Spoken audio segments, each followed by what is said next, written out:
sa Germany. Di ba? Ang pera nandito sa Germany. Oh, na dere. Sakto man. Sa man ang feeling, asa mo ganahan mag-retire sa Philippines or dere sa Germany? Dire ko sa Germany. Ay, sorry. Tagalog pala. Ano yung saan nyo mas gusto nyong mag-retire dito or sa Philippines? Ako Sa Germany. Galing. Doon ako. Sa Philippines. O bakit? Sige, ikaw muna, Kasi sa atin mainit. At saka maganda sa katawan. Relaxation is the best. Relax, good ang lawas mo. Relaxation is the best. No problem. No financial problem. If you have here already, you prepare already your financial here.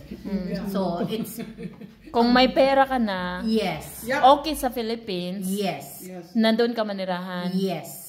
Pero, But not at all. Half-half. What I mean, Half-half. 6 months here Doon. and 6 months there. Summer there, summer here. yan na yung ginagawa mo. Yan na yung ginagawa mo. Summer here, Ang galing summer naman, there. no? So, Kaya na ng pension mo. Naka-pension ka na, di ba? oh. Ilang years ka nag-work sa Germany para... Lugay na. Oh, tapos, magkano yung pension mo? Kaya ba? Kailangan i-interview mo. Kaya. Kaming dalawa naman Oh, isa-isahin man, isa-isahin. Wait your turn. Teka lang. Oh, yan yung sa kay Ate Libby. Kanang mas okay daw 6 months sa Pilipinas, 6 months dito sa Germany. Hindi mo talaga i-give up dito. Pag birthday, andito ako sa Germany kasi marami akong gift. Sa Pilipinas wala ikaw pa ang maggastos no kailangan mong magkuan. Ako yung magbigay sa amin sa inyo. Ikaw siguro marami ka matanggap pero ako sa amin, ako yung magbigay. Wala ako. Kain lang kami sa labas. Ayun lang. Kakain din kami sa labas, mag-enjoy kami sa labas. Kaya sa atin sa Pilipinas, the best is relaxation. No problem. What I mean, dili ka more dresses, more coat, more. So retire talaga is half. Para sa iyo. Yeah. Okay, For para me, sa iyo yes. ate. Para sa iyo ate I Vicky. love Germany. I love Ako Philippines naman. too. Yun ang inano ko kasi may anak nila ako dito, may apo ako. Mas gusto ko rin dito sa Germany. Kung pwede na. Kay may anak ka kasi no. May anak ko to, may apo ako. Tapos ang gusto ko, 3 buwan doon, 6 na buwan dito. Bakit? Kasi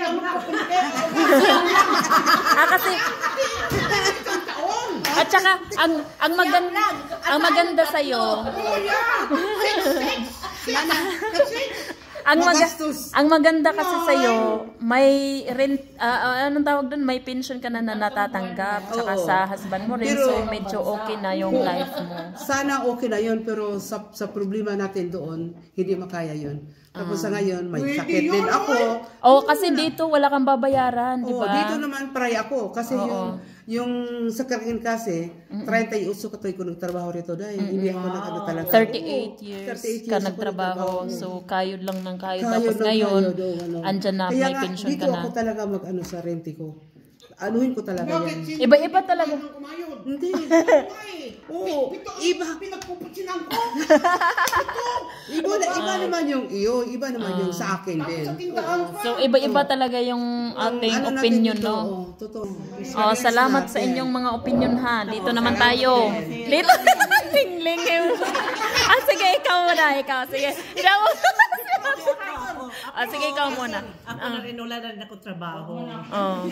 Matangad na lang ako na. Mayaman na to eh. Matagap na ako ng kwarta. Diba? Ang sarap ng Ayaw ko munang umuwi sa Pilipinas. Bakit? Dahil nga sa ngayon, 3 ang nursing ko. Wow! Dito sa Germany, ha? Sa Philippines. Ay, ikaw gumagastos. Mayroon ako sa UB Bohol, 4th year. Mayroon ako sa BIT Bohol, 2nd year.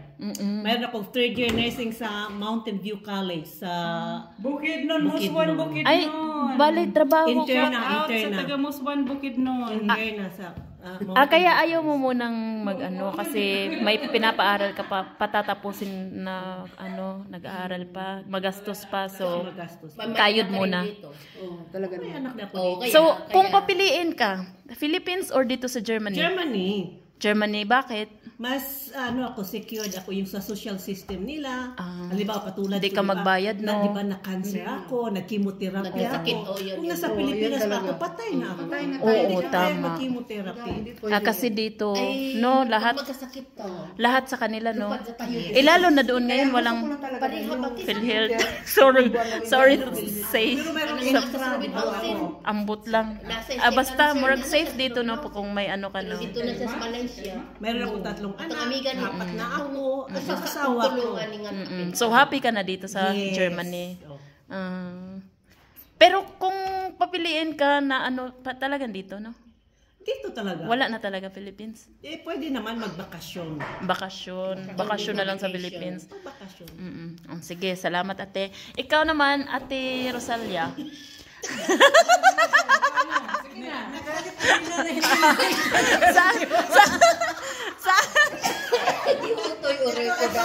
Ate Rosalia. Ito, sasabihin kong totoo sa inyo. Kung saan ka mas okay sa Philippines or dito? Mulat nung dumating ako rito, ewan ko, ang aking damdamin Pilipinas talaga. Pilipinas eh. Dahil sa kaso nga ngayon, nung nagkaroon ako ng anak dito, hanggang sa napalaki ko sila, parang kailangan mo mag-sacrifice. na hanggang ngayon ako pang nagluluto sa kanila, naglalaba. So kailangan mo dito. Mahirap. Kasi, bilay mo naman, sa tanghali, gabi, doon sila kumakain sa akin.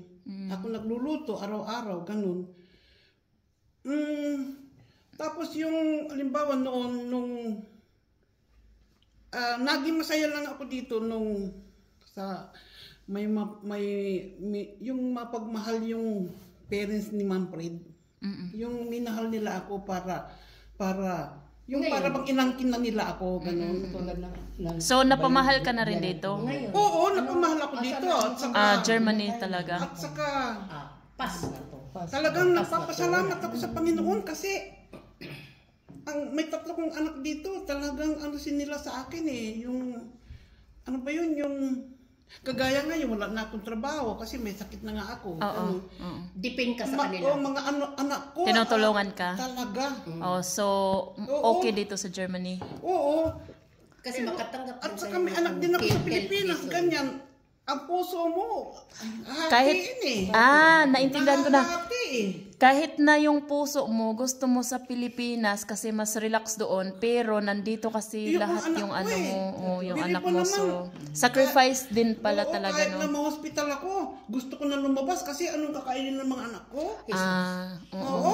Totoo yan. Kasi responsible mo na ikaw Pati asawa ko, nagiging pang-apat na kinder ko. pang-apat mo na anak na yung asawa mo. Si Ma'am Fred. Hindi nila alam yung kinder eh. Tagalog. Anak. Yung asawa ko si Ma'am Fred. Grabe yun. Tagalog mo naman. Grabe, Tagalog yun, di ba? Kinder, Ginerman niya yung kinder eh.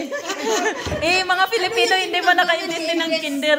Ngayon, ang hinihiling ko lang sa Panginoon ganito. Sana balang araw, gano'n yung taon ganyan kasi sabi naman ng anak ko pagka simple na aawa din sila sa akin, ganun. Sabi narinig mo naman sinabi ni Marlon na nag-iipon siya para sa akin, para makalipad sa Pilipinas. So, ang gusto ko lang mangyari, Clarita. kasi mas happy ka doon, no? Yung mga Isa. ako. Paano yan? Nandun sila. Nandito yun. Okay.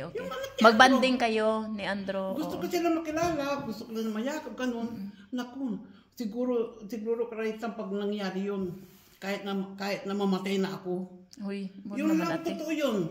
banding talaga. Banding talaga. Yun lang hinihiling ko sa Panginoon. Maano po mo pa man naman yun, uwi ka lang doon, bakasyon, tapos Yung balik. bakasyon lang, pero yung manirahan, Dito talaga. Sana noon. Hindi pwede, may mga anak Hindi na. pwede. Hindi na pwede Clarita kasi napapagamot ako dito eh. Napapagamot ako Clarita. Oh, so mas okay dito. May maintenance na ako pero napapagamot pa ako. Hindi pa ako tapos. Hanggang kamatayan ng pagpagamutan. Oo, kaya mas okay dito. About sa health mo. Kasi sa Philippines, ikaw magbabayad lahat. Dito wala kang Sa babayaran. bagay, ang sabi ng anak ko si Andrew, wala akong problema kahit bumalik ako sa kanya. Pero ayoko ng ganun na buhay. Kasi ang sabi ng anak ko ni Andrew, kinawat niya. maano ka sa gamot dito, doktor, ganyan, doktor nila ganyan. Tutulungan nila ako. Pero ayoko ng ganun ang sitwasyon na magiging buhay. Dito kasi libre na, tsaka ano na eh. Hindi naman ako libre lahat. Hindi ka libre lahat dito? Dati. Cranking kasi, anong cranking kasi? Ang cranking kasi hindi nababayaran lahat ngayon. Kasi marami nang tayo eh. Sa ikaka ako, ikaka. Okay. Hindi ka sa take. Dati, binabayaran nila. Ako Siemens Bitribs. May taxi ginimigong dati. Kasi pag na-admit ako sa Augsburg, taxi ginimigong. Hanggang yung hinumsurok. So dahil sa mga anak mo at dahil sa health mo dito sa Germany talaga ang ano. Kasi yung mga anak okay. ko, Si Demars. Ikaw Ate Mars, Ate Mars? Kung ikaw ay papipiliin saan at ano at bakit? Ano yung tanong mo? Kung ikaw ang papipiliin, kung sa Germany ba mas gusto mong manirahan o dito sa Pilipinas? Baliktad. Kung dito sa Germany manirahan or sa Philippines, saan yung mas okay sa iyo at mas gusto mo? Kasi lalo na ngayon na magkaapo ako. Tapos si Richard hindi pa po tapos sa pag-studio niya. Kasi may mga anak kasi noon tayo. Talaga ang plano ko doon sa Pilipinas. Pero sa ngayon na magkaapo ako, parang isip ko naman kung iwanan ko sila, kawawa. Yung mga apo ko, walang lula. No? Kasi yung sa side ng husband ng anak ko, malayo, nasa sila, di ang layo yun. So depende talaga sa sitwasyon, no? Depende sa sitwasyon. In God's time. We have Nagplano nila po doon sa ating bagal. Doon we must enjoy our magkasakit tayo pupunta. May plano ako doon na magtayo o mag-ano din yung pre-meeting, mga kapatid ko, mga pinsan, ganun. Mabalik ka talaga dito para magpagawa. Kung relaxation lang, Philippines, yung katawan. Pero pag about sa health dito, at saka mga anak kasi. Siguro 6 months doon. Doon na yung 6 months dito. Hindi talaga i-give up Germany. Ano yung ibigay niya? Ano naman saan ang mas gusto mo ate? Dito or doon? Dito sa Germany or doon sa Philippines? Kung ikaw ang papipiliin, saan mas okay? Before, yung hindi pa ng mga boyfriend, girlfriend ng mga anak ko, Philippines talaga ako. Pero yung ko na yung mga makuha natin dito sa Germany. Mga benepisyo. Example ngayon na lumalaki na yung retirement mo, no? Ko, lumalaki na pension. Siya. Before 100 pa, ngayon 200. Oo, di ba? At least, di ba? So, i-convert mo yun sa piso, okay na yun. Kung sa ngayon, sa edad ko ngayon is pa dito. Siya. Hindi pa kasya. Hindi pa yan kasya kung mag-iisa lang ako dito. Pero may chance naman ako makatira dito kasi sa rente ng asawa ko. At number 1 is yung talaga benepisyo nila. Oo, dito talaga no. Ng mga makuha natin dito through sa ating mga natrabahuan din, di ba? Sa ating mga persikirong na binabayaran. O sa mga SSS natin. Daming helping na makuha natin sa Germany. Kung halimbawa may masakit sa katawan mo, kailangan mong admit, hindi ka na magbabayad kahit piso, di ba? Pati mga medicine, siguro magbayad ka lang 5 piso. 5 euro lang. 5 euro lang. 5 Tapos euro pa din ngayon? Yes. So €5 lang bayaran nimo no. So, magkano yan sa atin? Oo. 250 lang. Di ba? Piso. Magpa-check up dito, wala. Card lang yung ibigay mo. Kasi nagtatrabaho tayo. Pero pag hindi ka nagtrabaho dito, hindi rin, wala rin. Kaya, Pero ang benepisyo talaga dito sa Germany is ang laking tulong. So, hanggang na-change na yung utak ko na baka magkaroon ako ng apo in the future. So, gusto ko kung pwede, halindi doon ng winter time. Dito tayo pag summer time, ganun.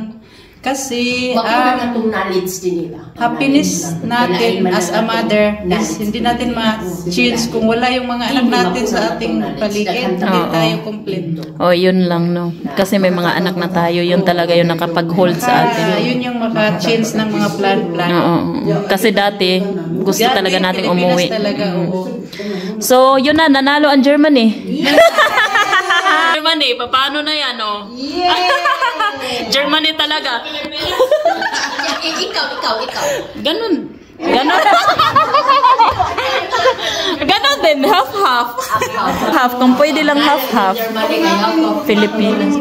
3 months sa Pilipinas. Oo. Hindi, sa ngayon kaya kailangan mo siguro question.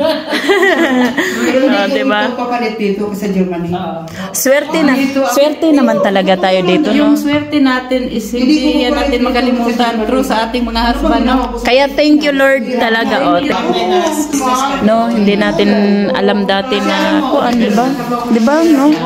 Pero talaga, sa guide ni Mother Mary, Ginagayad niya tayo. Dipin ang katawan mo. Saan ba yun? Dipin dito sa Germany. Kasi anong mangyari mo doon? Para sa pamilya, para sa dito sa Germany. Wala naman. Kaya sa ating mga taga-Philippines din, hindi natin yan makalimutan sila eh. Balik-balikan natin yan sila. So, Germany talaga. Tayo, may mga option tayo kasi nakapagpangasawa tayo ng mga German, di ba? Yun yung iba. Yun yung quartile. Ano yung quartile? Yun yung advantage natin. Yun yung advantage tayo. Kaya thank you Lord pa rin. Ulit. Di ba? Wala kang pira. Tingnan nyo, walang pira. Unsa sa ato? Sa atin? Siguro mga sa atin, advantage tayo dito. Kasi dito, may meron tayo lahat. Ayaw ko kung kailan natapos. Lahat. Health, wealth, success. Pero sa atin, Pwede na siya pangbayad kung healthy tayo, kasi okay ra. Kung magkasakit tayo, Lahat sa'yo. Kasi Ikaw magbayad lahat. ano gawin natin kung wala tayong pera? Tapos sa akin naman May advantage talaga pala tayo dito. Quartile advantage yan ha. Quartile yan sa German. Quartile sa German yung advantage. Oh, di ba? Yung rent na Agoy. Ano na kasi kayo, matagal na kasi kayo dito sa Germany. So, gusto kong malaman ba? Kung halimbawa may mga bagong Filipina na nakapagpangasawa ng German or anong maibibigay nyo na payo? Halimbawa. Oy, di ba nandito lahat ng ano? tulungan natin ang magandang Hindi. Hindi kasi kung pupunta sila dito, kung dito sila sa atin sa bayan, mabait ang mabana nila or mga spouse nila. Paswertihan din. Anong ma-advise natin? Bravo. So, magbuutan. Number one talaga is learn the language, number one. Oo, para alam mo kung anong... At saka the next is learn the rules and regulation dito sa Germany. Para alam mo. Ang danon dyan niya dire GMRC. Dahil rule and regulation, mag-studium sila. Kung the first of all ang God yun. Ikabot ni mo dire. Prayer good nga, okay lang. Ikabot ni mo the first of all ang God. Kasi ako bitaw, pag kuan ako ba, yung kola, unsa kay nag-abot ako dito, di ba kako ibaligya or unsa? Lagi, kay wa man jud ka kahibalo, di ba? Di ba? Na even nagkaila mi dito og dugay-dugay, pero wa to kahibalo. Wag mo kakailaan na. Extra nyo. Doon kasi chop-chopping ka doon. Oo niya, pero Kasi Extra ang nyo man dami dire. nangyari Pero sa ako, amin. pag dugay na ko dire god since 1980. Pag abot na ko dire, nakabalo akong igsoon. Doon na pa man ko igsoon sa Amerika. Gipabalo gid ako siya. Once sa mahitabo na ko dire Manoy, ako sa gingnan imo kong tabangan siya. Oh, yatag imong address. kaya okay ra ka, comfortable lang ka. Ruwig ko. Kay nay makatabang nimo if ever. Hindi lang ko ka maumusulti. Maura na akong problema. Pero habang ni ako dire naadyo ko dictionary. Nya og ang akong pangutan unang uma nako ang iyang tubag nako Irishman. So di ko kasabot. First the language. Language talaga no, language. First the language at pag may chance mag-shuli ka. Kinahanglan man gyud ay di man ka karon di naman ka pwede mo nga rin basta di ka mag-shuli. Mag-school ka og something nga anong direction sa anong knowledge na gusto mong i-learn dito, nurse ka ba or mag ano kasi hindi mo alam kung anong nangyari sa pag mag-asawa may maghiwalay, may matuloy. So mayroon at least may choice ka. Sige na, mabili si sige na. Si Charlie mag-ain coffin pa mo. Mag-shopping. Sige, pananglitan mo mag-menu, mao na itong first God dayon mag-learn ana. Pero kung always put God Jud wala dili siya at the center. Magtrabaho siya, magkuha usa siya og Schengen visa. Schengen visa. Working visa. Yes, Schengen visa. Din dayon bisan asa na siya sa kalibutan minyo siya og sa dili rehistrado siya na siya Schengen visa maka-trabaho siya. They don't need nga amo na sila sa gobyerno. Pariha ning mga kanang mga Auslander nga kuan mangayo sa gobyerno. Sige na. Okay na ta. Okay na ta na-extend. Kinahanglan ko na siya beer. Sige na. Tara. Ay, wala pa. Bye na sa mga ating mga Filipino na nanonood ngayon and ay happy birthday pala kay Ate Tess, belated. Thank you. Ayan, birthday niya. Thank you. Salamat sa mga grasya na binigay niyo sa akin, mga tulong. Thank you. Bye-bye. Please do subscribe, like, comment and share. Bye for now. Bye.